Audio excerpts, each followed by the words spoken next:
Hello friends, अस्सलाम वालेकुम। आज का जो हमारा टॉपिक है समरी ट्रायल, जो कि सेक्शन 260 से लेकर 265 तक है। समरी ट्रायल वो ट्रायल होता है जिसको भी जल्द ही जल्द ख़त्म करना पड़ता है, जिसकी पनिशमेंट सिर्फ 3 मंथ इम्प्रिजनमेंट होगी और सिर्फ मजिस्ट्रेट ही समरी ट्रायल करेगा। और चार्ज तब बनाया जाएगा इसमें जब नेसेसरी हो। अगर नेसेसरी ना हो, ज़रूरी ना हो, तो चार्ज नहीं बनाया जाएगा। ठीक है, अब हम सेक्शन देख लेते हैं। सेक्शन 260 में कहता है कि magistrate of the power to try summarily, किसके पास पावर है? Magistrate of the first class के पास, फर्स्ट क्लास ऑफ मजिस्ट्रेट के पास पावर है। फिर नेक्स्ट क्या कहता है कि बेंच ऑफ मजिस्ट्रेट जिनको अगर प्रोविजनल गवर्नमेंट ने वो अथॉरिटीज़ या पावर्स दी हुई हो, तो वो देख सकते हैं समरी ट्रायल के केसेस को। नेक्स्ट इसमें बताया हुआ है कि कौन से केसेस ये देखेंगे। सबसे पहले ई पॉइंट है, कहते हैं जो offence not punishable with death, transportation और imprisonment for a term exceeding 6 month, वो ऑफेंसेस जिसकी जो पनिशमेंट है वो 6 मंथ से ज़्यादा ना हो। ठीक है, नेक्स्ट इसमें क्या बात करती है? नेक्स्ट कहता है कि offence related to weight and measure, यानी कि वेट नाप तोल में कमी, नाप तोल में कमी के अगर कोई ऑफेंस किया हुआ है, जो कि सेक्शन 264, 265 और 266 of the Pakistan penal code के अंदर जो बताया हुआ है, अगर वो नाप तोल में कमी हो तो वो वाले ऑफेंसेस समरी, यानी कि उसको जल्द अज जल्द ख़त्म किया जाएगा, तो समरी ट्रायल उनका चलाया जाएगा।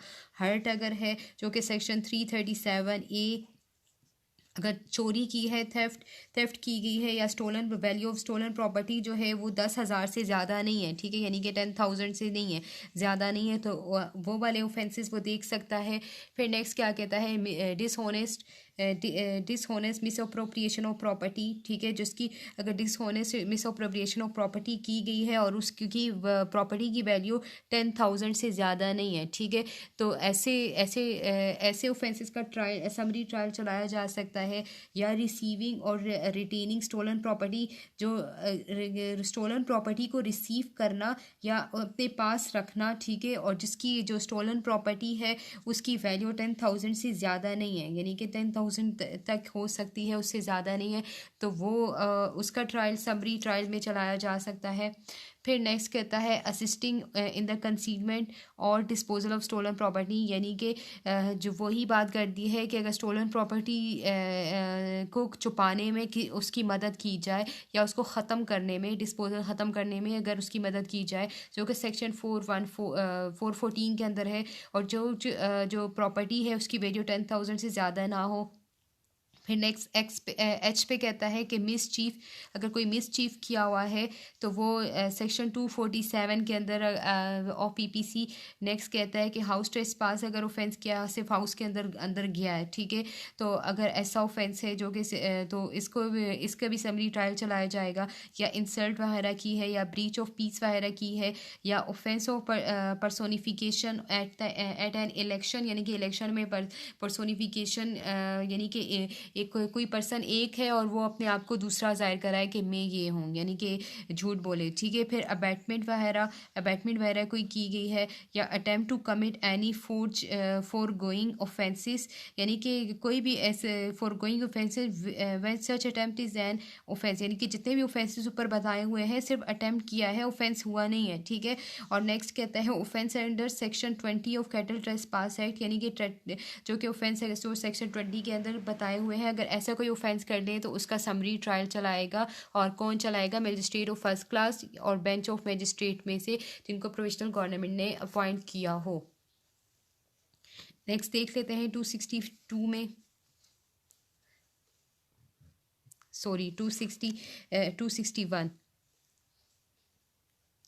261 में भी 261 में भी बताए हुए हैं कि bench of magistrate invested with less power, अगर बेंच ऑफ मजिस्ट्रेट को थोड़ी सी पावर दी हुई है और वो बेंच ऑफ मजिस्ट्रेट में सेकंड क्लास और थर्ड क्लास मजिस्ट्रेट आता हो, तो वो जो ऑफेंसेस वो जो ऑफेंसेस को ट्राई करेंगे, यानी कि उनका जो ट्रायल चलाएंगे, तो वो ऑफेंसेस पाकिस्तान पीनल कोड के ये जो सेक्शंस बताई हुई हैं, आप लोग बेयर एक्ट सामने खोल लें तो आपको ईजिली समझ आएगा कि 277, 278, 279, 280 285 286 ये अप टू सो ऑन जो सेक्शंस बताई हुई हैं ये ऑफेंसेस हो जाएंगे।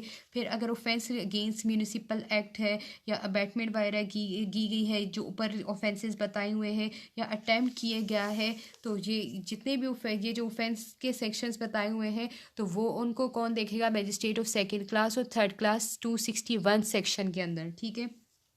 फिर सेक्शन 262 में क्या बताता है, प्रोसीजर बताता है कि ट्रायल का प्रोसीजर कैसा होगा। ट्रायल का जो प्रोसीजर जो कि ट्रायल बिफोर मजिस्ट्रेट के का प्रोसीजर है चैप्टर 20 के अंदर, तो वही सारा प्रोसीजर अप्लाई करेगा मजिस्ट्रेट इसी समरी ट्रायल में भी, ठीक है। फिर लिमिटेशन ऑफ इम्प्रिजनमेंट, इसमें इम्प्रिजनमेंट अगर वो देगा तो वो सिर्फ 3 मंथ्स तक होनी चाहिए, उससे ज़्यादा नहीं दे सकता। फिर नेक्स्ट 263 में कहता है जहाँ पर record in cases when there is no appeal, जहाँ पर अपील करना ज़रूरी ना हो, ऐसे ऑफेंसेस जहाँ पर अपील करना ज़रूरी ना हो तो उसमें एविडेंस रिकॉर्ड नहीं की जाएगी, ठीक है। क्या बताता है 263 में कि जहाँ पर एविडेंस रिकॉर्ड नहीं की जाएगी जहाँ पर उसके लिए अपील ज़रूरी ना हो, ठीक है। और अगर अपील ज़रूरी ना हो तो फिर क्या होगा, एविडेंस रिकॉर्ड नहीं होगी, डायरेक्ट ही सीरियल नंबर लिख दिया जाएगा, date of commission of the offence यानी कि किस दिन ऑफेंस कमिट किया गया था, फिर डेट ऑफ द रिपोर्ट और कंप्लेन, डेट उसकी भी लिख दी जाएगी कि किस दिन कंप्लेन की गई थी या किस दिन एफआईआर काटी गई थी। फिर द नेम और पेरेंटेज और रेजिडेंट ऑफ द एक्यूज यानी कि जो एक्यूज है उसका नाम, उसकी वल्दियत और उसके रहाइश वगैरह लिख दिया जाएगा। फिर ऑफेंस जो उसने कमिट किया हुआ है उस ऑफेंस की सेक्शन वगैरह लिख दी जाएगी। अगर वो एक्यूज प्ली करता है तो वो प्ली भी लिख दी जाएगी, उसका एग्जामिनेशन वगैरह जिस तरह हुआ है वो सारा कुछ उसमें लिख दिया जाएगा। अगर वो कन्विक्ट है और जो फाइंडिंग यानी कि जो चीज़ें मिली है उसके खिलाफ कि हाँ उसने ये ऑफेंस किया है तो वो चीज़ें भी लिख दी जाएंगी। फिर आई में कहता है स्टेटमेंट और अदर फाइनल ऑर्डर, अगर कोई और स्टेटमेंट है या कोई और फाइनल ऑर्डर कोर्ट ने किया है तो वो भी उसमें लिखा जाएगा उस जजमेंट में। The date on which the proceeding terminated, और किस दिन प्रोसीडिंग ख़त्म हो रही है तो वो डेट भी लिख दी जाएगी उसी में, ठीक है। फिर सेक्शन 264 में कहता है रिकॉर्ड इन अपीलेट केसेस यानी कि जहाँ पर अपील की जा सकती है, जो मजिस्ट्रेट और बेंचेस ऑफ मजिस्ट्रेट कोई केस देख रहा है जिस केस के खिलाफ अपील की जा सकती है तो उसमें क्या होगा, ऐसे केसेस में एविडेंस रिकॉर्ड की जाएगी और उसके बाद ही जजमेंट रिकॉर्ड होगी, यानी कि एविडेंस रिकॉर्ड करने के बाद ही जजमेंट कोर्ट अपनी जजमेंट देगा। फिर सेक्शन 265 जो कि लास्ट सेक्शन है इस चैप्टर की, जिसमें कहता है लैंग्वेज ऑफ रिकॉर्ड और एंड जजमेंट, यानी कि लैंग्वेज क्या होगी उस जजमेंट की, उस कोर्ट की या तो इंग्लिश लैंग्वेज में होगी या जो जिस कोर्ट में जो लैंग्वेज है यानी कि उर्दू या जो उर्दू है तो उसी लैंग्वेज में वो जजमेंट वगैरह लिख दी जाएगी और उसके बाद ही उस पर जो जज है वो अपने साइन करेगा, ठीक है। तो उम्मीद है आपको ये लेक्चर समझ में आ गया होगा। प्लीज़ मेरा चैनल लाजमी सब्सक्राइब करें, मुझे फ़ीडबैक लाजमी दें। Thank you so much.